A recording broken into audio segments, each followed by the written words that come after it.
The price of oil has hit $70 a barrel for the first time since December 2014. Brent crude climbed after members of OPEC, the cartel of 14 oil-producing nations that accounts for 40% of the world's output, said it would continue to limit supplies.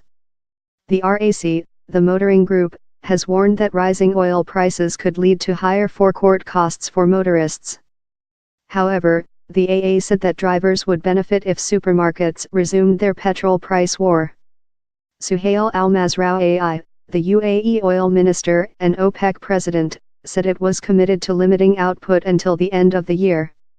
Last year, OPEC and other nations including Russia said they would extend a deal to cut production to help support oil prices that had fallen below $50 a barrel when the agreement was struck in 2016. Thursday's rise was also bolstered by a surprise fall in U.S. oil stockpiles.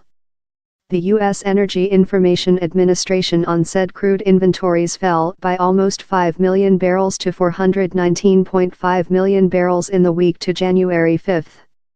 U.S. production also fell by 290,000 barrels per day to 9.5 million.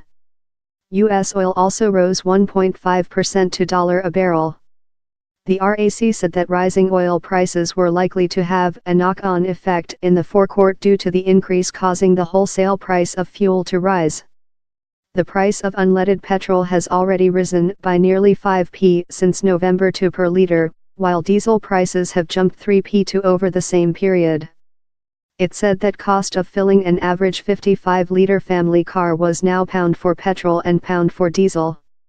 An RAC spokesman said, "If oil stays at this level, pump price hikes will be almost inevitable." With households across the country still feeling the cost of Christmas, this is not the start to 2018 anyone would have wanted.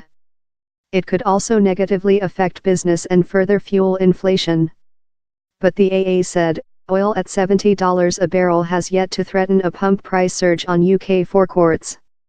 An AA spokesman said petrol prices had risen in recent weeks after supermarkets put their fuel price war on hold.